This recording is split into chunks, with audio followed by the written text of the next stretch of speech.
In the 11th year of the Hijra, the light began to fade. Prophet Muhammad's health deteriorated. As the Prophet lay on his deathbed, he requested, "Bring me a pen and paper so I may write something for you, after which you will never go astray." This request was refused, with some present saying, "The Book of Allah is sufficient for us." As Prophet no longer had a strength to lead the prayers, Abu Bakr stood to lead it, a role not his to take. With his last strength, Prophet rushed to the mosque and led the prayers, a gesture to remind them of Ghadir. The Prophet did not allow him to lead the prayers, let alone the Ummah.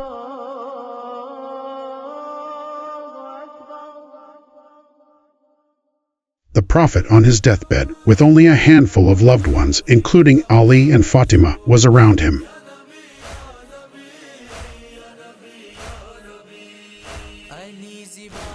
A leader of millions was buried by a handful. As the Prophet was prepared for burial, the crowd was preparing for power in Saqifa. In a hurried meeting, a caliphate was forged, not chosen. Allegiance was sworn to a new leader, while the true successor was busy in the burial of Prophet Muhammad. That night, a sorrow fell upon Medina that would never lift. Daughter of the Prophet Fatima, followed by her loyal maid, Fitza, and other women, she walked to the mosque to confront the wrong. She spoke the truth, but they raised their voices to drown her out. But the eloquence of her speech echoes even today by the name of Sermon of Fadak.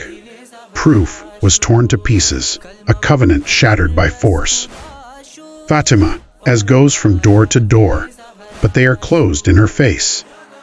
She reminded them of their oath, but they had closed their hearts. She returned, exposing the people's cowardice and negating her merits. Her sorrow and resistance shows through her poetry. An angry mob gathers outside the door of Ali's house.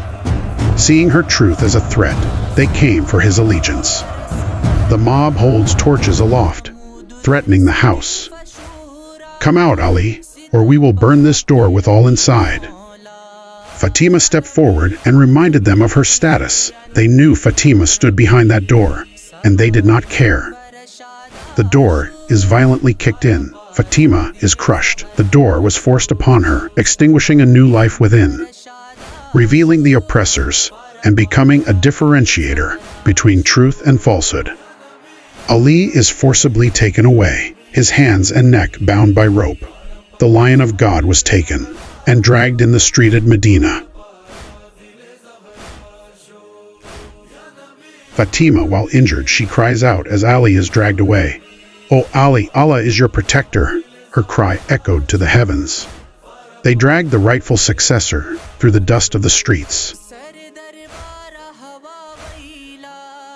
They came for forgiveness, but the daughter of the Prophet turned her face away. 75 days later, the light of her father, the leader of ladies in heaven, also followed her father and departed in grief. She was buried in the secrecy of night, her final wish to be away from her oppressors. Her grave was hidden, a secret guarded by a husband's vow. To protect her final resting place, 40 graves were made. And Ali, as was left alone after his companion, defender, left the world in sorrow. Her oppressors tried to find her grave, but seeing Ali's anger, they did not dare doing it. Ali remained alone and oppressed, but never give his allegiance to the oppressors. The burnt door stood as a testament to Fatima's innocence and Ali's pain. But a promise remains, that the one who bears her name will avenge the daughter of the Prophet.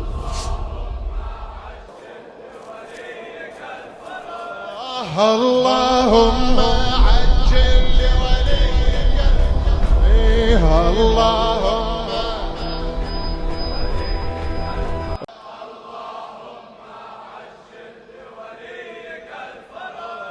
اللهم عجل لوليك الله